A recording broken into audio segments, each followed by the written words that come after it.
I was in bed with the lamp still on when I noticed it hadn't come. In one word, every night since she was 17. I don't need a paragraph. I told her that first night she drove off alone in my old Corsa, L-plates barely off the boot. I don't need to know what film you saw. Just text me one word so I know you're home. 9 years. I have never once fallen asleep before it arrived. Midnight came and went with nothing on the screen. I told myself it was the phone. Grace works nights at the hospital pharmacy, and her battery has swollen slightly at one corner. For months because she never charges it properly. I called her at 12:10. It rang through to the voicemail she recorded 3 years ago and has never changed. You've reached Grace. Leave a message. I'll probably forget to check it. I did not leave a message. Then the phone rang in my hand before I'd put it down. Not Grace's name on the screen. A number I didn't recognize.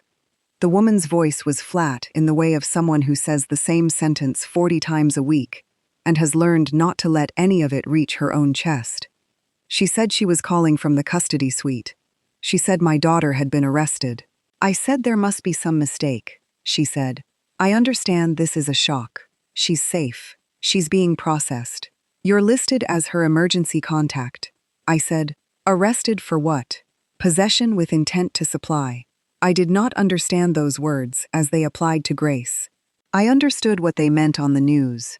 A young woman, caught with enough on her to be treated not as someone who made a mistake, but as someone who was moving it, selling it, part of something. I understood that this was not a caution and an awkward conversation at Christmas. This was a record, a conviction, if it went that far, that would follow her into every job application for the rest of her life. I said, you have the wrong person. She has never so much as had a parking ticket. There was a small pause before the woman answered, the kind of pause I recognized even through a phone line, not disagreement. Something closer to sympathy she wasn't allowed to spend. She said, I can give you some information about timescales, if that would help. I looked at the clock on my cooker. 12:41. She told me the custody clock. Without charge, they could hold her until 6 that morning. After that, charge her, or let her go. 5 hours and 19 minutes. She said something else before she rang off, something I nearly missed because I was still holding the first thing she'd said. She said, if it comes to it, sometimes at this stage people are offered a caution, just to bring things to a close quickly. It's her choice entirely. I just want you to know, it's a possibility, so it isn't a shock if it comes up. I did not understand yet why that sentence frightened me more than arrested had. I understand it now. A caution sounds like mercy. It sounds like the fastest door out of a locked room. Nobody tells you, in that moment, at 4 a.m, exhausted and ashamed and wanting more than anything to just be allowed to go home, that signing it means admitting to something, that it does not disappear, that it follows you. I did not know yet that this, not the 6 o'clock line, was the real clock I was racing. I asked which station. I asked if I could come. She said I could, but I would not be allowed to see her, and the most useful thing I could do was make sure she had a solicitor, because the duty rota moved slowly, and slow was the one thing we did not have tonight. I said, she has never needed one in her life. The woman didn't answer that, and in the shape of her silence, I understood she believed me. She simply wasn't allowed to say so. I got dressed with my hands not quite working properly, buttons through the wrong holes. I thought about Grace at 9, refusing to walk past a wasp's nest, a whole street away. I thought about 9 years of one word, arriving every night without fail. I picked up my car keys. I thought, get there. Get her a solicitor. Be standing outside those doors when they open. I was already in the car, engine running, before I remembered the small gray tablet in my kitchen drawer at home. The one I bought her 2 years ago, after her near miss on the motorway. The one she never set up herself, because she is hopeless with anything like that. So I did it. On my own account, meaning to hand it over to her properly, once I'd worked out how it all worked. I never had, which meant, sitting untouched in a drawer 4 miles behind me, was 3 weeks of everything her dashcam had recorded. including whatever had happened the night a police officer first learned her number plate. 5 hours and 19 minutes. A caution that sounds like mercy and isn't. And somewhere behind me, in a kitchen drawer, the only proof that any of this began before tonight. Tell me in the comments where you're watching from right now. Tell me if you've ever driven toward one thing, only to realize halfway there that you were driving the wrong way. Subscribe to Voices of Mia, because what I found on that footage is something I was not ready to see. I did not go to the station. I told myself I was being ridiculous, sitting in my own driveway, with the engine still running, 12 minutes from where my daughter was. But I kept hearing the custody officer's voice. Sometimes people are offered a caution, just to bring things to a close quickly. Standing outside a locked door achieves nothing. Grace did not need me in a car park. She needed something in my hand. I went inside. I sat at the kitchen table with my phone and did the thing I have always done, the thing 30 years in a school kitchen taught me, without my ever noticing I'd learned it. When something doesn't add up, you write it down, and you look at it properly, instead of carrying it around in your head. I'd done it with till shortages for 3 decades. A child 2 pounds short on dinner money, 4 days running, is not a coincidence. It's a pattern, and you only see the pattern if you write the days down. I wrote down everything the custody officer had told me on the back of an envelope. The officer's name, which she'd read out without thinking, the way you'd read a date of birth, the time of the stop, the location Grace had given the officer, which the custody line had passed to me, an industrial estate off the ring road. Then I searched his name. Nothing useful came up for a long time. A man with the same name who'd retired from a different force entirely.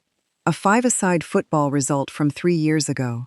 I nearly gave up and went to find the tablet instead, telling myself the name search had been a waste of 20 minutes I didn't have. Then I tried the location instead of the name. A local community forum, a thread from 8 months ago, buried under complaints about bin collections and a missing cat. A woman describing being stopped near the same industrial estate. At night, something found, during a search that wasn't hers. The case had been dropped 6 weeks later. No charge, no explanation. She'd left a number in a reply, telling anyone who went through the same thing to call. I dialed it. She answered on the 4th ring. A television muted somewhere behind her. I said I was sorry to call so late. I said my daughter had been arrested that night, near the same place, and I'd found her comment, and I didn't know who else to call. A long silence. I said her name to check she was still there. She said, quietly, "I can't talk about this." "Please," I said. 5 minutes. "I only need to know." I said I can't talk about this. "Please don't call this number again." She hung up. I sat with the phone still against my ear. 8 months. Her case had been dropped. Officially, on paper, she had done nothing wrong, and she still would not say 4 sentences to another frightened mother at 1 in the morning. I looked at the clock on the cooker. 1:17. 4 hours and 43 minutes. I picked up the tablet from the drawer. I had set the account up 18 months ago, following a leaflet from the box, and never opened it since. I found the icon eventually, a small camera symbol I didn't recognize at first. It asked me to update before it would open. The bar crawled across the screen. 6%, 11%. While it loaded, my phone rang. Not the custody line. A number I didn't know. A man's voice, pleasant, unhurried, said he understood I'd contacted the station earlier that evening, asking questions about the arresting officer by name, and that he was calling to make sure I had accurate information, rather than anything I might have heard secondhand. I had not thought, until that moment, about the fact that when I first phoned the custody suite, I had asked, twice, for the officer's name to be repeated, so I could write it down properly. Someone had been listening to that call. I had asked one question, on one recorded line, less than an hour ago, and already, someone was calling to find out exactly what I knew. Tell me in the comments if you've ever realized, mid-sentence, that you were being listened to the whole time. Subscribe to Voices of Mia, because what he said next told me exactly how much trouble I was actually in. I did not answer straight away. I let it ring twice more, while I decided what kind of woman to be on this call. Frightened or careful, I chose careful. I said, "Who is this?" He said his name pleasantly, the way you'd introduce yourself at a school gate. He said he worked alongside the officer who'd stopped my daughter, and that he understood I'd phoned the custody suite earlier asking after him by name. I said, "Is that unusual? Asking a name?" He laughed, just slightly, not unkindly. He said, "Not unusual at all." He said he only wanted to make sure I had the full picture, because these situations can look one way from the outside and be quite different once all the facts are known. I said, "What facts?" He said, "Well, for a start, your daughter was found in possession of a controlled substance in a quantity consistent with supply, in a vehicle registered in her name, at a location with a history of exactly this kind of activity." Every sentence he said had the shape of something official and none of the shape of something true. I said, "My daughter has worked in a hospital pharmacy for 4 years. She has never so much as had a parking ticket." He said, "People surprise us." He said it gently, like a man delivering sad but unremarkable news. I said, "I would like your colleague's name and collar number, and I would like to know how to make a formal complaint." There was the smallest pause. Not long. Long enough. "Numb," he said. "Of course. That's absolutely your right," he said, though I'd gently say, "Given the seriousness of what your daughter's currently facing, it might be worth focusing your energy on supporting her through tonight, rather than pursuing anything that could complicate matters further." I understood, sitting at my own kitchen table with the tablet still loading beside me, exactly what that sentence meant underneath its politeness. He was telling me to stop asking questions, dressed up as advice for my own daughter's good. I said, "Thank you for calling," and hung up before he could say anything else. My hands were shaking now. Properly, not the fumbling kind from earlier, but something colder. The tablet's update had finished while I was on the phone. Login required. I typed the email address I remembered setting the account up with. A password field came back. Empty. I could not remember the password. I tried everything I have ever used for anything. Birthdays. The dog we had for 11 years. Nothing worked. I pressed Forgot Password, and it offered to send a reset link to an email address, not a phone number. An old one. One I hadn't used properly in years, only ever opened when something forced me to, then abandoned again. I had genuinely forgotten, until that second, that I'd used it to set the account up at all. I opened it on my own phone. Nearly 2,000 unread messages, supermarket offers, a newsletter from a garden center I'd visited once, years ago, and never went back to. I searched the brand name printed on the box the tablet came in. One result. 18 months old. Sitting unread, between a boiler service reminder and a message from a school reunion I never replied to. "Welcome to your account. Your login details are below." I had never even opened it. I'd set the whole thing up standing at this same counter, with Grace laughing at me for taking so long over it. And then I had never looked at the confirmation email at all. I clicked into it now, with hands that would not quite stay still. I want to tell you what that phone call did to me, underneath the fear. You do not warn someone off unless there is something worth being warned off from, which meant, somewhere in that building, somebody already understood there was a piece of footage that could hurt them. They didn't know for certain what was on it. They didn't know I was the one holding the key. But they knew enough to be frightened of a mother writing down a name on the back of an envelope. I looked at the clock. 2:11. 3 hours and 49 minutes. The account opened. A grid of thumbnails. Dozens of them. Weeks and weeks of ordinary night driving, dated and time-stamped. More footage than I had time to watch one clip at a time before 6 o'clock. I would have to search it properly, fast, and I did not yet know if the clip I needed still existed, or if it had already been recorded over by 3 weeks of nothing happening, the way these things do when nobody ever thinks to look. The account had opened. Weeks of footage sat in front of me, unsorted, untitled, nothing marked as important, and somewhere inside it, if it hadn't already been recorded over, was 3 seconds from 3 weeks ago. That could end this before 6 o'clock. Tell me in the comments if you've ever had to search for something with no idea if it still existed. Subscribe to Voices of Mia, because finding that clip took me the better part of an hour, and what I saw when I finally did is the reason I'm telling you this story at all. There were 41 recordings. The app organized them by date, but not by anything that mattered. No folder for the night everything changed, just a long scroll of thumbnails. Each one a still frame of a dark road, or an orange street lamp, or the inside of our garage. Grace had mentioned the car park once, months ago, in passing, saying she sometimes pulled in there because the signal on the motorway was hopeless. I had filed it the way you file the small, unimportant things your children tell you, never thinking one day I would need to find it again. I started at the most recent and worked backward. 6% of my battery left on the tablet. I had not thought to charge it. I plugged it into the wall, the cable pulled taut across the counter, and kept scrolling. The first 10 clips told me nothing. Roundabouts, a fox crossing near the allotments, rain one night, the whole recording useless, just gray static and wipers.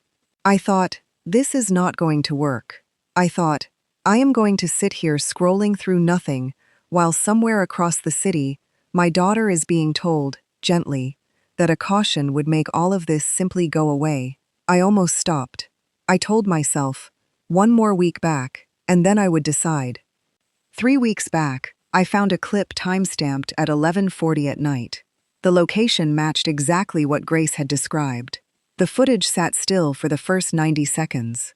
Grace's hands visible at the bottom of the frame, phone held up, the dashboard light throwing a small blue glow across the windscreen. Checking a message, probably. She did that most nights, she'd told me once, before the last stretch home where there was no signal at all. Nothing moved for a long time. Then, at the far edge of the car park, a second car pulled in. I leaned so close to the screen my nose nearly touched it. A man got out. Uniform. I couldn't see his face clearly. The angle was wrong. The light was wrong. But I could see the shape of him, unhurried, the way a man stands when he has done something before and isn't worried about being seen. A second man got out of the other car. They stood close together, for perhaps 20 seconds. Something passed between their hands. I could not tell you exactly what. I am not able to say, under oath, that I watched drugs change hands, because I could not see well enough to swear to it. But I could see 2 men meeting quietly in an empty car park at night, and one of them wearing a police uniform, and whatever was happening was not a routine conversation between colleagues. The whole exchange lasted less than a minute, then both cars pulled away in opposite directions. Grace, in the foreground the whole time, never once looked up from her phone. Whatever her own dashcam had just recorded 3 feet behind her, she had no idea it existed. I sat back from the screen. I understood, finally, why a man had rung me less than an hour after I'd said an officer's name out loud. Why he'd been so pleasant, so precise, about telling me to stop asking questions. He was not protecting a colleague from an unfair accusation. He was protecting whatever this was. And my daughter, sitting 3 feet from a camera she had never once thought about, had recorded the thing that could end it. I saved the clip in 3 different places before I let myself breathe. My email, a message to myself. I did not trust one copy of anything, not tonight. I looked at the clock. 3:17, 2 hours and 43 minutes. I sat there for exactly as long as it took to understand one thing clearly. Nobody at that custody desk was going to act on a phone call from a frightened mother saying, "I have evidence." I needed this in front of a person who was legally obligated to look at it properly. Tonight, not a message-flagged priority in an inbox somewhere. I called the custody line one more time, not to plead, but to ask one specific question. I said, "Can you tell me the name of the solicitor currently representing my daughter?" There was a pause. Then she gave me a name and a firm. That was all I needed. I had a name now, a firm. Somewhere to actually send this. I did not yet know if an out-of-hours solicitor would answer his phone at 3:30 in the morning, or believe a stranger, or move fast enough. Tell me in the comments if you've ever had exactly the right piece of paper and no idea yet whether anyone would open the door to look at it. Subscribe to Voices of Mia, because the next 20 minutes decided everything. I found the firm's out-of-hours number in under a minute and dialed before I could talk myself into rehearsing what to say first.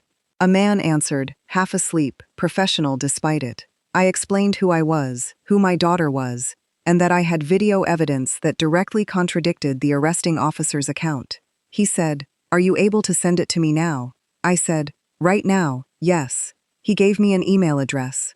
I sent the clip with my hands not quite steady, watching the little bar crawl across the screen, the same way it had crawled an hour before. Except this time, I understood exactly what I was waiting for. "It's sent," he said. "Give me a moment." I stood in my kitchen and listened to him watching it. No sound down the line except his breathing, and once, a small intake of breath that told me he'd reached the part where the second car pulled in. When he came back, his voice had changed. Not shaken exactly, focused. The voice of someone who has just understood that the next hour of his job looks completely different than it did 5 minutes ago. He said, "I need you to send this to me again, this time with a written statement of exactly how you obtained it, time-stamped, right now, while I go and speak to my client." He said, "And I need you to not send this to anyone else yet.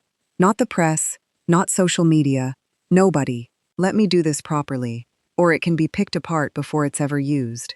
I said, "Is she going to sign something?" He said, "Not in the next 5 minutes, she isn't." I sat at the table and wrote the statement with my hands shaking, trying to be exact rather than frightened. When I'd set up the account, why it existed, when I'd found the clip, the timestamp on the footage itself, I wrote it the way I used to write down till discrepancies for 30 years. Plainly, because plain things are harder to argue with than frightened ones. I sent it. Then I sat with the phone in my hand and waited, because there was nothing left to do except wait. And waiting, after everything, was somehow the hardest part of the whole night.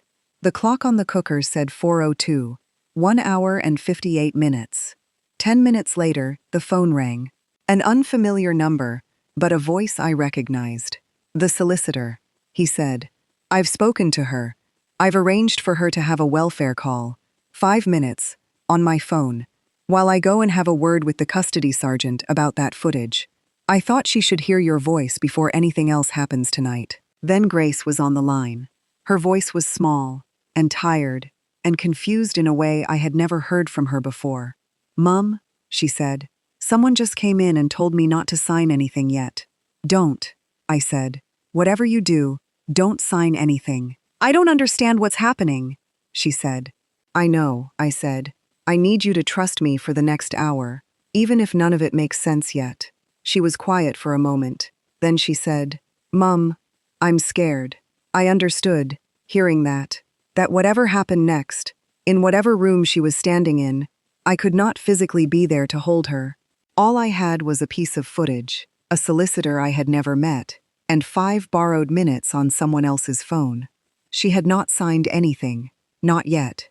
And in a few minutes, that same solicitor was going to walk into a room and put my daughter's footage in front of the one man who needed it never to exist. Tell me in the comments if you've ever had to ask someone you love to trust you completely, with no way to explain why, in the exact moment it mattered most. Subscribe to Voices of Mia, because what the officer said when he saw that footage is something I will never stop hearing. I did not stay at my kitchen table. The moment the solicitor said he needed the footage, sent again with a written statement, I had already decided. I sent it from the car. I typed the statement at every red light between my house and the station, one sentence at a time, thumbs cold on the screen, the tablet balanced on the passenger seat, still open to that same paused frame. I was not going to sit in my kitchen while my daughter decided whether to sign something that would follow her for the rest of her life. I arrived at 4:20. The custody suite has a small reception window, a woman behind reinforced glass who told me, not unkindly, that I could not go through, that visiting hours did not exist at this stage of a case, that I would need to wait. I said, I have evidence directly relevant to my daughter's arrest, and I have already sent it to her solicitor, and I need him to know I am here, in person, with the original. She looked at me the way people look at someone who might be about to become difficult. I said, please, just tell him Helen is here, with the tablet. She made a call. 10 minutes later, the solicitor came through a side door. I recognized his voice before I recognized his face. Tired, kind, direct. He said, "You didn't need to come." I said, "I know. I came anyway." He looked at the tablet in my hands and said, "Can I see the original file, not just what you sent me? If this goes any further, I want to be able to say I saw it play on the device it was recorded on, from the account itself, not a copy someone could claim was altered." I opened it there in the corridor. He watched it standing beside me, his own breath catching at the same point mine had, the moment the second car pulled in. He said, "Right. Stay here." I do not know exactly what happened in the room after that, because I was not allowed inside it. What I can tell you is what happened in the corridor, because I stood in it for the better part of 40 minutes, and some of what was said inside carried far enough for me to hear. I heard a woman's voice, calm, senior, say something about professional standards. I heard a man's voice, the officer's I think, though I could not be certain, say he wanted to speak to a Federation representative before he said anything further. I heard a door open once, briefly, and Grace's voice, small, asking whether her mother was really outside, and someone telling her, gently, that yes, I was. I did not go to her. The solicitor had asked me to wait exactly where I was, so that nothing about how this played out could be questioned later, and I understood, standing there with my hands pressed flat against the wall to stop them shaking, that waiting was, once again, the only useful thing I could do. At 5:05, the sergeant came out into the corridor first. Not the officer. A woman with a kind of stillness that made the whole corridor feel steadier the moment she appeared in it. She said, "Mrs. Whitfield." I said, "Yes." She said, "I want you to know that what you brought us tonight will be treated with the seriousness it deserves. There will be a full investigation. I can't tell you more than that right now, but I can tell you your daughter will not be charged tonight, and she'll be released within the hour." I said thank you, I think 3 or 4 times, before anything else would come out. She said, "Don't thank me. Thank whatever made you think to check that camera at 1 in the morning instead of going to bed." I sat on a plastic chair bolted to the corridor wall and waited the last of it out. 5:14 became 5:30, became 5:40, each minute somehow, both endless and nothing at all, now that the worst of it was over, and all that remained was paperwork, moving at its own pace, somewhere behind a door I still could not go through. At 6:20, the door opened. Grace stood there in yesterday's clothes, her hair coming loose from its tie, her eyes red in a way that told me everything about the last 5 hours that words never could have. She did not say anything at first. She just stood in the doorway looking at me, the way she used to look at me from the school gates, when she was very small, checking, before anything else, that I was actually there. Then she crossed the corridor and put her arms around me, and she said, into my shoulder, so quietly I nearly missed it, "Mum, how did you even know to look?" 14 minutes. That was all the time we'd had left, standing in that corridor, and I still had to find a way to answer her question, because the honest answer wasn't clever, or brave, or anything like the story she was already starting to tell herself about tonight. Tell me in the comments if you've ever had to explain, to someone you love, that the thing that saved them wasn't a plan at all. It was just a habit you never got round to breaking. Subscribe to Voices of Mia, because what I told her in the car on the way home is something I want to tell you too. Grace didn't say much on the drive home. She sat with her knees pulled up against the dashboard, the way she used to as a teenager, watching the streetlights go by, and I let the quiet sit there, because some nights need to be driven through in silence before they can be talked about at all. It was somewhere past the ring road, the sky just beginning to gray at the edges, when she asked me again, "Mum, how did you even know to look at the dashcam?" I told her the truth, because I didn't have anything better to offer her. I said, I didn't know anything. I didn't have a plan. I just remembered I'd set the account up myself, 2 years ago, meaning to hand it over to you properly once I understood how it worked, and I never did. She said, You never even told me you still had access to it. I said, I forgot I did, until tonight. She was quiet. Then she said, So it wasn't even really a plan. It was just something you never got round to finishing. Yes, I said. That's exactly what it was. She looked out the window. Then, quietly, I think that might be the least dramatic reason anyone's ever been saved by anything. I laughed, properly, for the first time since midnight. She laughed too, small and tired, but real. She was in with her solicitor for a long time this afternoon, she said, once we were nearly home. He told her something before she left, that the woman from that forum, the one who'd hung up on me at 1 a.m, had been contacted this evening, gently, by someone official this time, and had agreed, finally, to give a statement. I did not know that yet, driving home. I found out 3 days later, when the solicitor rang to update me, and told me, almost as an afterthought, that a second woman had come forward too, once she heard the first one had. I think about that more than almost anything else from that night. Not the corridor, not the footage, that somewhere out there, a woman who had been too frightened to say 4 sentences to a stranger on the phone had finally been asked the right question, by the right person, and had felt safe enough to answer it. Being found innocent on paper had not undone what happened to her 8 months ago, but being believed, finally, properly, by someone whose job it was to believe her, I think that might have started to. Grace came for dinner on Sunday. We didn't talk about it much. We talked about her rota and whether the tomatoes in my garden were ever going to ripen this year. She left just after 9. I stood at the door and watched her drive off the way I always do, and I went inside, made a cup of tea, and sat down the way I have every single night for 9 years. At 9:41, my phone buzzed on the table. One word, in. I looked at it for a long moment before I put the kettle back on for a second cup. For the first time in longer than I could remember, I wasn't in any hurry to go to sleep.